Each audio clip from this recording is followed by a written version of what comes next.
முதல்ல எல்லாருக்கும் நன்றி தெரிவிச்சுக்கிறேன். ரொம்ப ரொம்ப தேங்க்ஸ் வீடு தேடி வந்ததுக்கு. நான் ஒரு வீடியோ போட்டிருந்தேன். அதில் இவ்வளோ நாள் நான் சர்வீஸ் பண்ணியிருக்கேன், என்னுடைய வாழ்க்கையில் எப்படி அரசியல் வந்தது, இதெல்லாம் நீங்கள் வீடியோவில் பார்த்துருப்பீங்க. அரசியலுக்கு வரலாமா வேண்டாமா அப்படின்னு நான் மக்கள்கிட்ட கேட்டிருந்தேன். நிறைய கமெண்ட்ஸ் பார்த்தேன். நான் சின்ன பசங்கள்லேருந்து வயசானவங்க வரைக்கும் எல்லாரும் அவ்வளோ அன்போட வாங்க, நீங்கள் வராமல் வேறு யார் வர்றது. ஒரு சிலர்லாம் பார்த்தீங்கன்னா யூத் பசங்கள்லாம் திட்டுறாங்க, நம்மள என்னென்ன யோசனை பண்ணிக்கிறீங்க வாங்கினேன் அப்படின்றாங்க. ஸோ அவ்வளோ உரிமையோடு கூப்பிட்றாங்க. ரொம்ப சந்தோஷம். நான் ஒரு முடிவு எடுத்திருக்கேன். அதை இன்னும் கூடிய சீக்கிரத்தில் என் எல்லா ரசிகரையும் கூப்பிட்டு எங்கள் அம்மாவை அந்த ஸ்டேஜில் உட்கார வச்சு அந்த நல்ல முடிவை சொல்லலான் இருக்கேன். ஸோ எல்லாமே நல்லதாகவே நடக்கும். நான் சொல்ல வந்தது இவ்வளோதான்.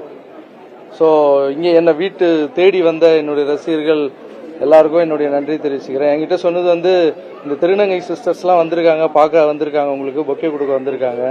நான் ஜிம்மில் இருந்தேன், சரி பார்க்க வந்திருக்காங்க. அப்புறம் ஒரு சிலர் வந்திருக்காங்கன்னு சொன்னாங்க. பார்த்தா இவ்வளோ அன்புகள் வீட்டாண்ட கூடியிருக்காங்க. வந்த எல்லாருக்கும் என்னுடைய நன்றி.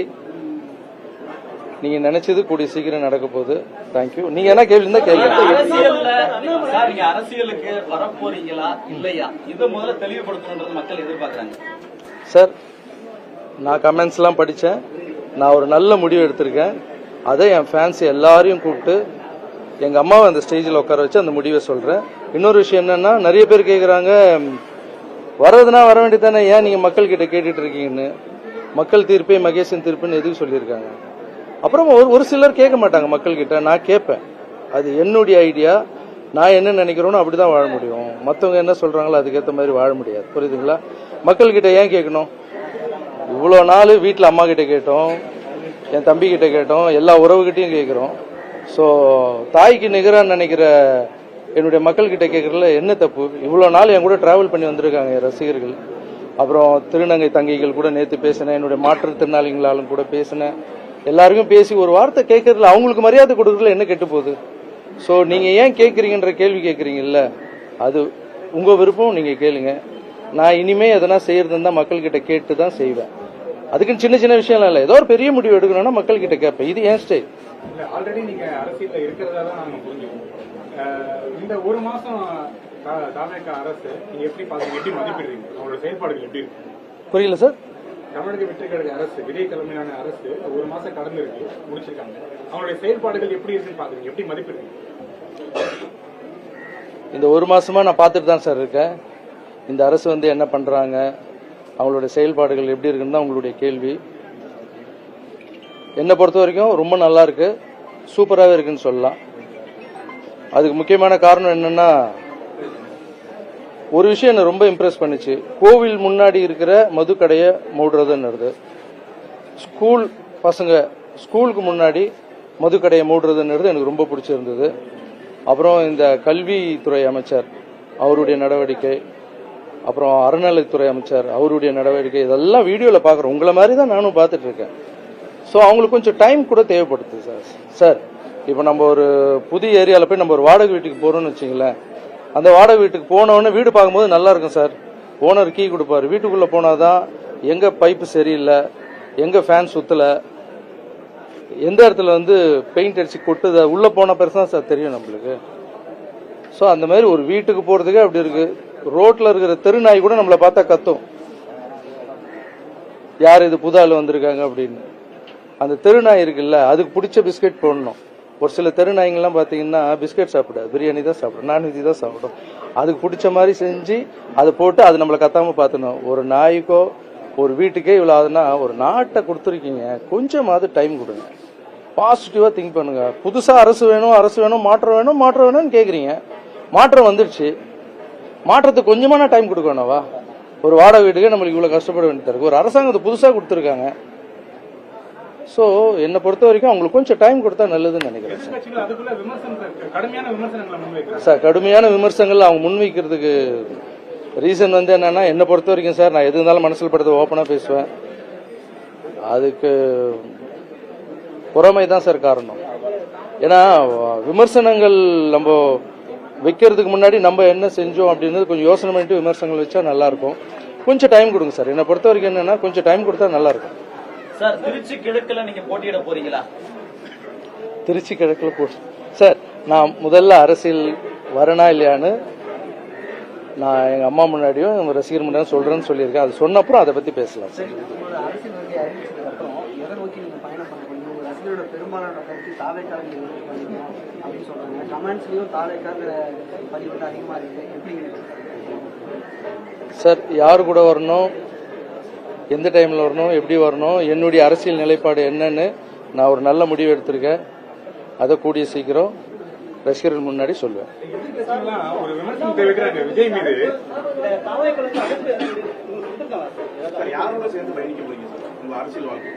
அதெல்லாம் கொஞ்சம் பர்சனல் சார். அதெல்லாம் பர்சனலான விஷயம். ஒரு சில ஃபோன் வந்திருக்கு, எல்லாம் சாப்பிட கூப்பிட்டுருக்காங்க, வாங்கன்னு சொல்லி அட்வைஸ் பண்ண கூப்பிட்டுருக்காங்க. எனக்கு என்ன ட்ரஸ்ட் வச்சு நடக்கும்போது எல்லா கட்சி தலைவர்கிட்டையும் நான் போய் ஹெல்ப் கேட்டிருக்கேன் சார். எல்லாரும் வந்து எனக்கு எதிரி இல்லை, எல்லாரும் எனக்கு நண்பர் தான். ஸோ எல்லார்கிட்டையும் அட்வைஸ் வாங்கி பெரியவங்க கிட்ட எல்லா கட்சி தலைவரும் பார்த்து ஆசீர்வாதம் வாங்கிட்டு என்னுடைய முடிவை சீக்கிரமா அறிவிப்பேன் சார். ரஜினி அவர்களோட இது குறித்து ஏதாவது பேசுனீங்களா? அவங்களுடைய அரசியல் இந்த மூவ்மெண்ட், அதாவது வரவேணா வரவேன்றது ரஜினி அவர்களோட ஏதாவது பேசுனீங்களா, உரையாடினீங்களா?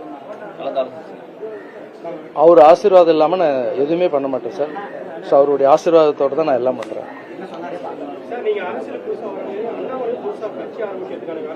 ஏன் சார் புரியல?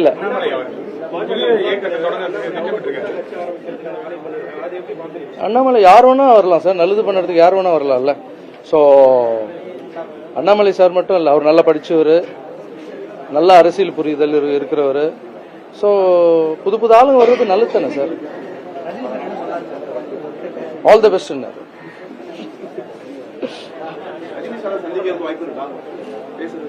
ஆமா சார், என் முடிவை தெரிவிச்ச அப்புறம் எல்லார்கிட்டையும் போய் ஆசீர்வாதம் வாங்கணும்ல. மேடை நிகழ்வு எப்ப எதிர்பார்க்கலாம்? மேடை ஏற்றம் எப்ப எதிர்பார்க்கலாம்? கொஞ்சம் சீக்கிரமாவே சார். ஏன்னா ஒரு விஷயம், ஒரு புது விஷயத்த நம்ம முன்னெடுத்து போறோம். அதுக்கு வந்து கொஞ்சம் டைம் எடுத்து கரெக்டான தேதியை சார் உங்களெல்லாம் கூப்பிடாமையா சார் பண்ணிடுவோம். ஏன்னா நான் டான்ஸ் மாஸ்டர்ல இருந்து வளர்ந்து வரைக்கும் எங்க பத்திரிகையாளர் எல்லாருமே என் கூட வந்து சப்போர்ட்டா இருந்திருக்கீங்க. எல்லாம் என்னுடைய நல்லது கெட்டது எல்லாத்துக்கும் நீ கூட வந்திருக்கீங்க. நீங்களும் ஒரு ஃபேமிலி மாதிரி தான். உங்களை எல்லாரையும் கூப்பிடுவேன், எல்லா பிரஸ் மீட்டும் நான் அட்டன் பண்ணுவேன், எல்லாரையும் பார்ப்பேன். ஸோ உங்ககிட்ட சொல்லாம எந்த ஒரு விஷயமும் செய்ய மாட்டேன் சார். விஜயோட ரசிகர்கள் தாவேகா தொண்டர்கள் எல்லாம் தற்கொலைன்னு சொல்லி விமர்சிக்கிறாங்க. என்ன சார் புரியல? விஜயோட ரசிகர்கள் அதே போல தாவேகா தொண்டர்கள் எல்லாம் தற்கொலைன்னு சொல்லிட்டு ஒரு விமர்சனம் வைக்கிறாங்க. அந்த ஒரு டேர்ம் எப்படி பாக்குறீங்க? அது பத்தி உங்க கருத்து என்ன? விஜய் சார் ரசிகர்களை தற்கொலைன்னு ஏன் கேட்கறான்னு கேக்குறீங்களா? விமர்சனம் பண்றாங்க எல்லாரும். சார் எல்லாரும் தற்கொலைன்னு சொல்றது வந்து ஒருத்தர் வளர்ந்து வந்தாங்கன்னு வச்சுங்களேன், அதுக்கு ஏதாவது ஒரு தாக்கணும், அவங்க வர வைக்க கூடாதுன்றதுக்காக கூட அப்படி சொல்லலாம். மற்றவங்களுடைய பார்வையில வந்து அது தற்கொலை சார். எனக்குன்னு ஒரு பார்வை இருக்கு. அது வந்து தாவேகாவின் அம்புக்குறி. அது தற்கொலை இல்லை, தாவேகாவின் ஷார்ப்பான அம்புக்குறி. அது எப்படின்னா பெரிய மலையை உடைக்கும், நுழையாத இடத்துலயும் நுழையும். அது என்னென்னவோ பண்ணிட்டு இருக்கு. கண்மூடி கண்ணி திறக்கிறதுக்குள்ள வந்து உக்காந்துட்டாங்க. ஸோ அது தற்கொலை இல்லை சார், தாவேகாவின் அம்புக்குறி. கையை இப்படி வச்சு அடிக்க வேண்டியதுதான், அடிச்சிட்டாங்க. ஸோ அவங்க மேல பொறாமப்படுறதா இல்ல அவங்க மேல பொறாமப்பட்டுக்கிட்டே வந்து தினமும் விமர்சிச்சுட்டே இருக்கிறதுன்றத விட்டுருங்க சார்.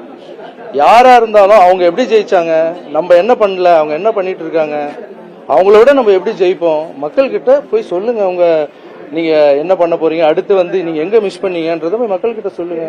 அவங்க பார்த்து உங்களுக்கு பண்ண போறாங்க.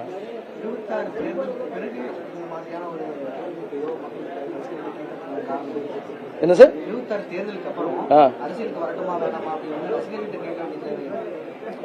அது அதான் முன்னாடியே பதில் சொல்லிட்டு சும்மா ரிப்பீட். வேற கேள்வி தம்பி.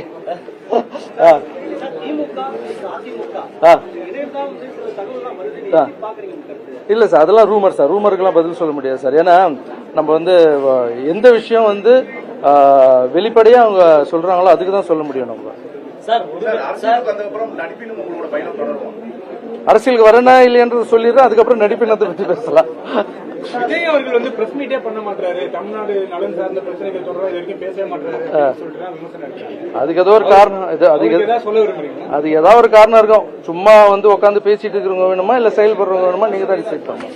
சார் இப்போ நீங்க இப்போ உங்களுக்கு எல்லாரும் நண்பர்களா இருக்கலாம். ஒருவேளை அரசியல் முடிவை எடுத்த பிறகு அவங்களே உங்களுக்கு எதிராக வார்த்தை நிறைய பேர் விமர்சிக்கிறாங்க.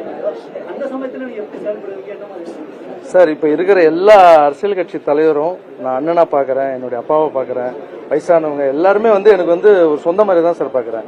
ஒருவேளை நான் என்னுடைய அரசியலுக்கு நான் என்னுடைய நிலைப்பாட்டை எடுத்து வைக்கும்போது அவங்க என்ன இப்போ மட்டும் என்ன அடிக்கலன்னா நினைக்கிறீங்க?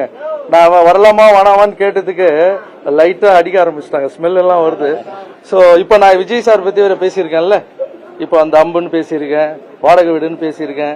இதுக்கெல்லாம் இன்னும் அடிப்பாங்க, அடிக்கட்டும், ஒன்றும் பிரச்சனை இல்லை. ஏன்னா இல்ல நான் சொல்றேன், சொல்லி முடிச்சிடுறேன். அடிக்கட்டும், எல்லாமே விளையாட்டு தானே, நம்மளும் நல்லா கேம் ஆடுவோம்ல, களத்துக்கு இறங்கணும்னு நம்மளும் கேம் ஆட ஆரம்பிப்போம். சார் மக்கள் ஆதரவு எப்படி இருக்கும்னு நினைக்கிறீங்க? நீங்க அரசியலுக்கு வந்தா மக்கள் ஆதரவு எப்படி இருக்குன்னு நினைக்கிறீங்க? மக்கள் ஆதரவு நான் சொல்ல மாட்டேன் சார், நீங்களே பாக்குறீங்களே, கமெண்ட்ஸ் போய் பாருங்க. நான் போட்ட வீடியோக்கு எப்படி கமெண்ட்ஸ் பண்றாங்கன்னு பாருங்க. கண்டிப்பா மக்களுக்கு யார் நல்லவங்க கெட்டவங்கன்னு தெரியும் சார். சார் நடிக்கவே முடியாது சார், இப்ப இருக்கிற சோசியல் மீடியா வளர்ந்துருச்சு சார். நீ நடிச்சா அதுக்கு உண்டான பலன் கிடைக்கும் சார், நீ உண்மையா இருந்தா அதுக்கு உண்டான பலன் கிடைக்கும் சார். நான் நடிக்க மாட்டேன் சார், உண்மையா இருப்பேன் சார். சில வருஷத்துக்கு முன்னாடி உங்களுக்கும் சில சீமான் அவர்களுக்கும் ஒரு கருத்து மோதல் இருந்தது, அது தீர்ந்துருச்சா? அவரையும் நீங்க அண்ணனா தான் பாக்குறீங்களா? இல்ல அவருக்கு போய் யாருமே சந்திப்பீங்க? அதை சொல்ல வீடியோலயே சொல்லிட்டேன்ல சார். சீமான் சார் ஃபர்ஸ்ட் பிரச்சனையா இருந்தது, அதுக்கப்புறம் ஜிகர்தண்டா பார்த்தேன். அவர் தான் அன்பு எது கொடுத்தாலும் அதீதமா இருக்கும். அண்ணன் போன் பண்ணி பேசினார், எல்லாம் டீட்டெயிலா சொல்லியிருக்கேன் சார். இங்க அரசியலுக்கு நான் வர்றது சண்டை போடுறதுக்கு வரல சார், வெறுப்பு அரசியல் பண்றதுக்காக வரல. மக்களுக்கு என்னால முடிஞ்சது பண்ணிட்டு இருக்கேன். இதுக்கப்புறம் அதுல எப்படி எல்லாம் பண்ண முடியும்ன்ற ஒரே ஒரு ஆசை தான் சார். இதுக்கப்புறம் இங்க பணம் சம்பாதிக்கணும், இல்ல இது பதவியில் உட்காந்துக்கணும், அதுக்கெல்லாம் வரல சார். எனக்கு தெரிஞ்ச ஒரு 100 மாற்றுத்திறனாளிக்கு பண்றேன்னா அங்க வந்தா லட்சம் மாற்றுத்திறனாளிக்கு பண்ணுவேன் சார். எனக்கு தெரிஞ்ச கஷ்டப்படுறவங்க, சாப்பிடுறவங்க, வறுமை நிலையில இருக்கிறவங்களுக்கு இப்ப முடிஞ்சு 1 லட்சம் பேருக்கு பண்றேன்னா அங்க கோடி மெம்பருக்கு என்னால பண்ண முடியும் சார். சார் பணம் லைஃப் இல்ல சார், வாழும்போது மனுஷன் எப்படி வாழ்ந்தா எப்படி செத்தான்றது தான் சார் இருக்கு. நான் சாகும்போது ஊரே அழும் சார். Thank you so much.